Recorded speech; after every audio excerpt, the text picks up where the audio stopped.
Okay, so today we'll be talking about what you should know about land titles.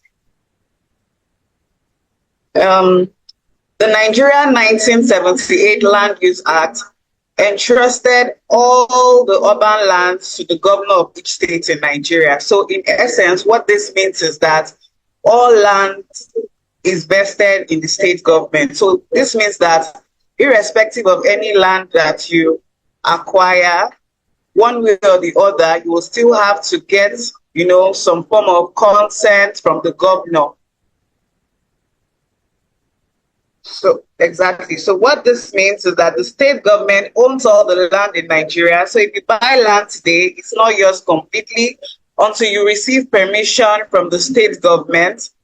And then the certificate that the state government gives you would prove that your land ownership is now yours. So this could be in form of your governor's consent. So for example, if you have you do a land transaction and you get a deed of assignment, you might still have to go and register that deed of assignment so that the governor is aware that title has changed hands. Ownership has passed from one person to the other.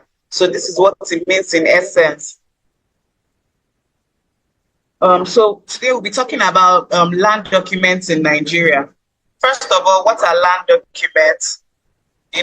Land titles, they are legal papers that say who owns a piece of property. So let's differentiate. We have land titles and we have land documents. These are, they can be confused, but they do not essentially mean the same thing.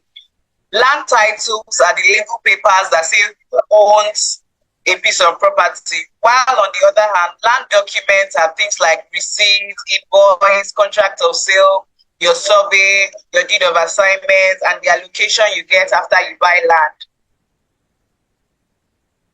So it is very important that you understand the type of land document that you receive after purchasing a land, because it also it also depends primarily on the type of land or the condition of the land you have purchased.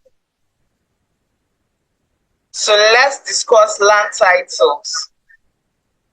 First of all, we have our certificate of occupancy. This is like the most popular one. Everybody wants to ask. When you're selling, everybody asks you, your clients will ask, does the land have C of O?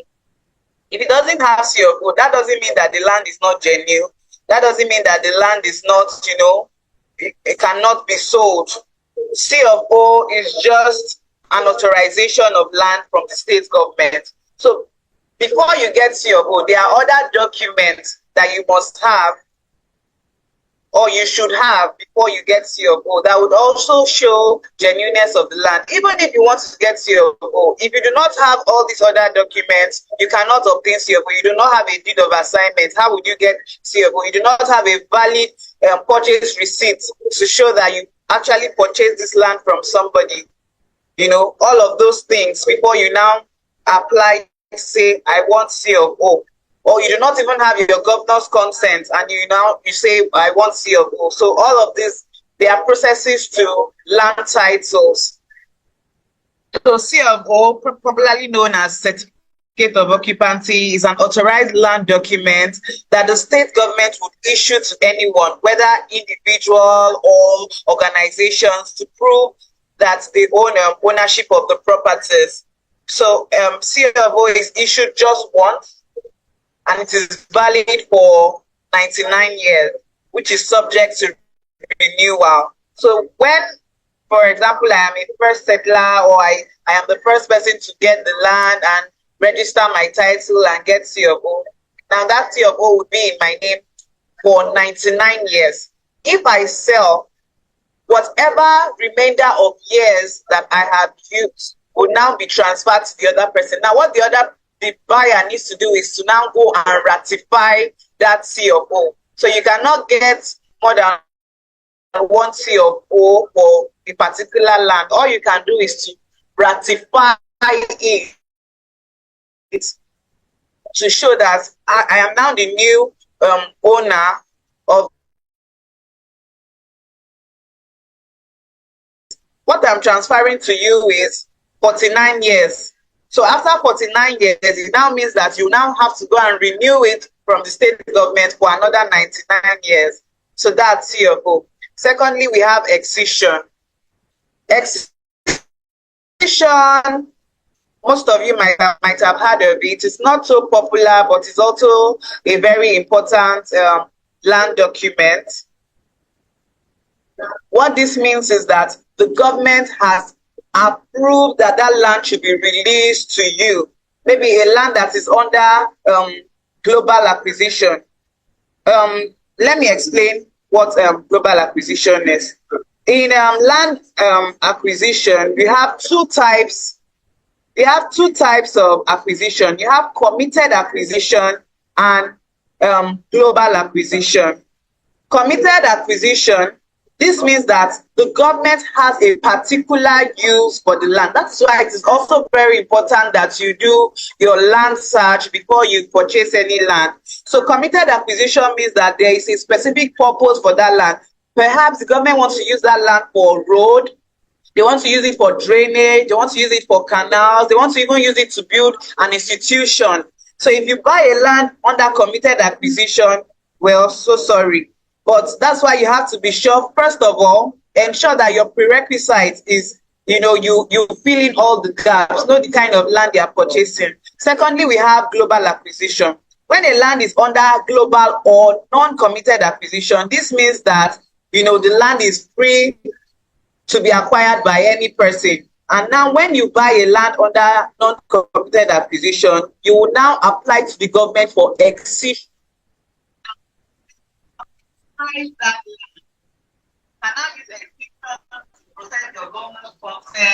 You can use your excision. Excision can also come by way of gazette. When the government release that land to you, it will now be published that this particular piece of property has now been released to so person, and you now have your gazette. That is also one land document.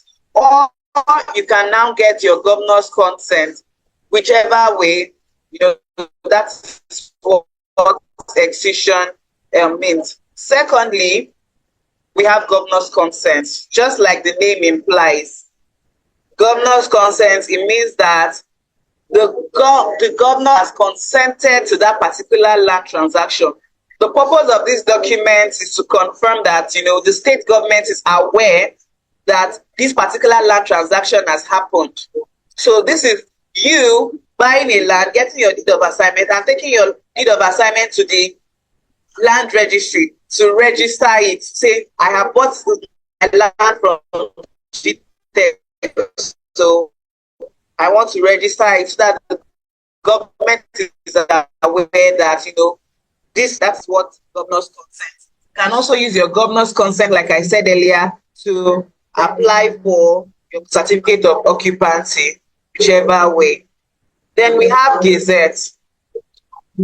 Gazette is a legal record, describes in detail a piece of land that has been cut off.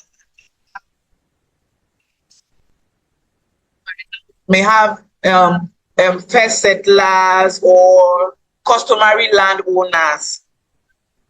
And remember, I mentioned earlier that all lands are vested in the government. Even though the government recognizes these customary land users, most times they would now say, okay, yes, we are excising, we are releasing this land back to the family, so that whichever way they have the right to sell, they have the right to pass title to whoever wants to buy directly from them. So it can come in a way of a gazette, and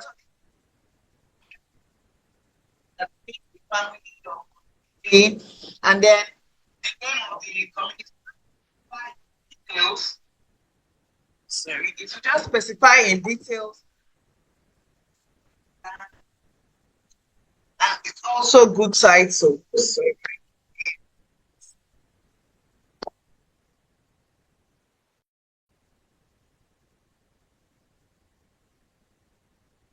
Okay, next we have deed of assignment.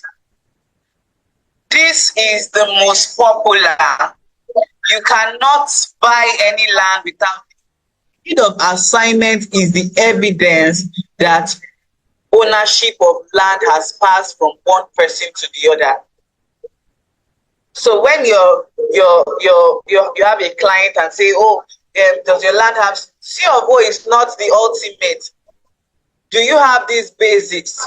Are you getting a deed of assignment? I once had a client that said, oh, I purchased a land. I said, oh, what are the documents that you got? Said, I got a picture of the property. I got a sub. I said, did you get a deed? Did you get a contract of sale? Did you get any, receipt? He said, no, I did not get any of those. Then what can you use to prove that you actually bought this land? Nothing.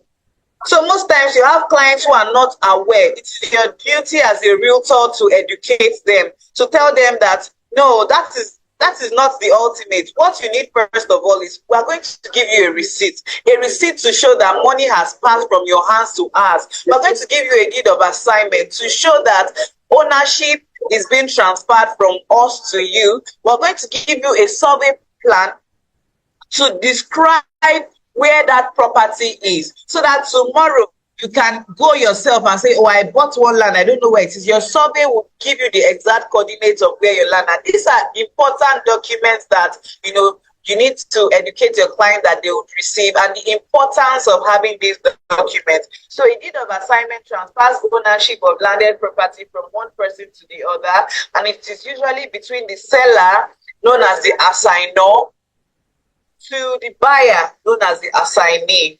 The deed of assignment shows that both of them agreed to transfer ownership of land as stated in the contract. The deed of assignment is effective as stated in the deed, and is usually prepared by legal representative. Can be from the buyer or the seller. And it is important that your deed of assignment is franked. So your deed of assignment is duly prepared by a legal practitioner. Next, we have land purchase receipt. It is vital to receive a receipt for any item that you purchase, whether house, land, car, anything you purchase. It could be a can show anytime money passed from my hand, whoever I bought the property from. And it is very important that when you're buying from any company, whether an individual, whether a real estate firm, you get your receipt. At GTEx here, one of the first documents you would receive is your receipt, and then we'll process your deed of assignment and other documents as necessary.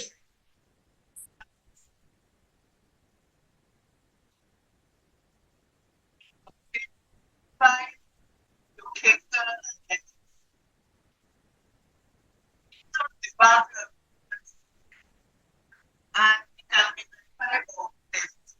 and also register it, and that's what you have your registered survey. So your registered survey, wherever you take it to check, to show that this location is owned and occupied by it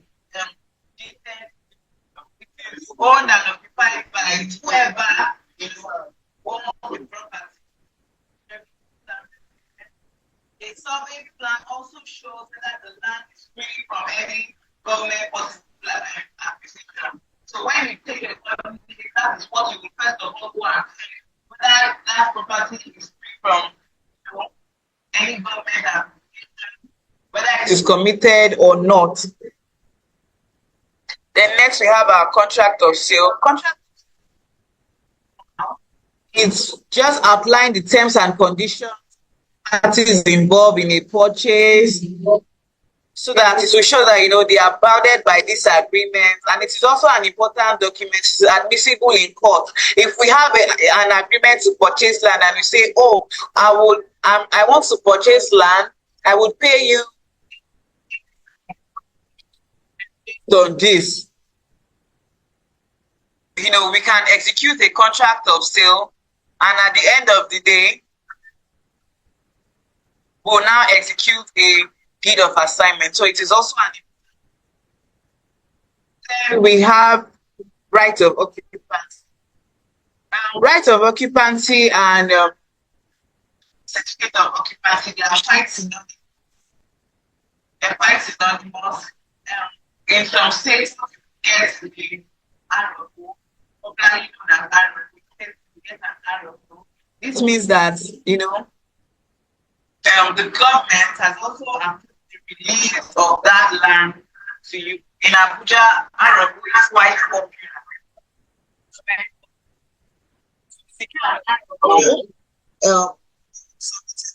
Documentation to the government, just as your board also, and the government issue.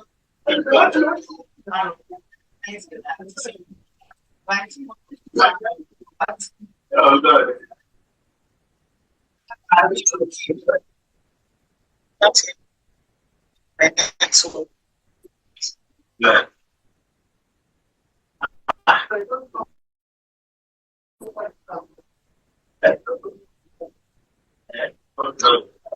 Can you hear me?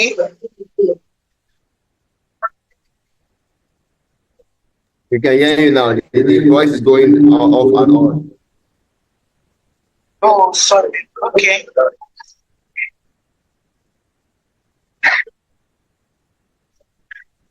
Okay, we have a deed of gift.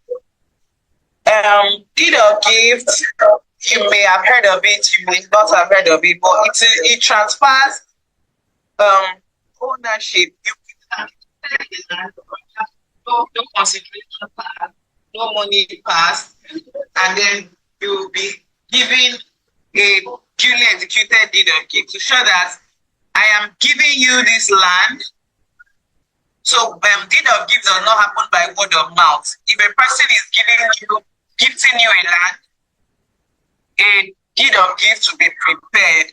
So it is a legal document that also shows that ownership of land has been transferred by way of gift.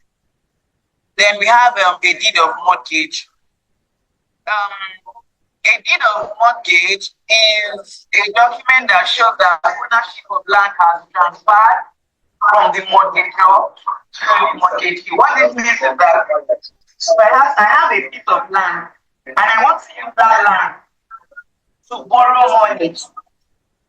I would pay a deed of mortgage to say if I can repay the mortgage, then ownership will be transferred back to me. If I cannot pay this debt within the by this deed of mortgage, now have ownership of the property. So if the person is selling the land and has a deed of mortgage, that is also valid title. I got this land by way of mortgage. So the mortgage owner of the land, who is the mortgagor, can claim ownership of the land after the mortgagee has completed payment. So can claim ownership back if it can complete payment. Otherwise, is that the title of the land has passed to whoever owing money. And that person can help that. Using the deed of mortgage as valid title. So before we conclude, I just did a brief difference between CFO and ROO.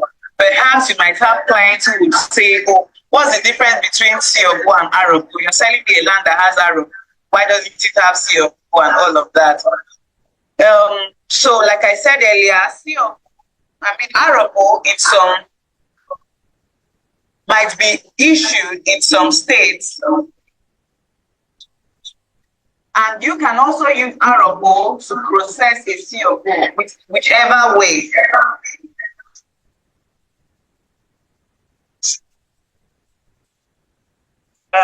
Okay. I thought I saw something.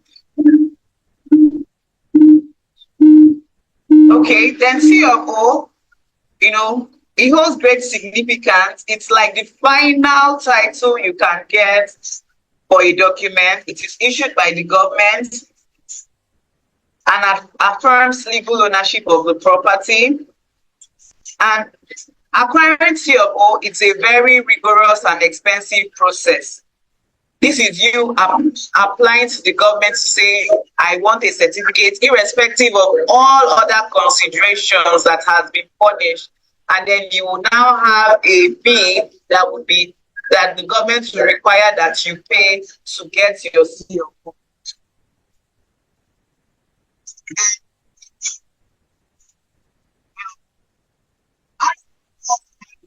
Validity period that requires renewal. CFO also has a validity period which is 99 years. Ownership rights and transparency. Out of all some cases might be subject to certain terms and conditions, means that you have to regularize frequently. Unlike still are subject of certain rules and taxes. That's why one of the possibilities that as ownership as that the assignee will henceforth. Can you hear me? Keeps going up. That the assignee will henceforth pay certain rates and taxes to the government. So when ownership passes, the assignee will not have any obligation anymore to pay. Cannot pass. So certain rates and taxes will now be paid after ownership has passed. Okay, in conclusion, it is important that we understand and familiarize ourselves with necessary land documents in Nigeria so that you can know when someone is offering you a false title and know when you want to sell or when you want to buy.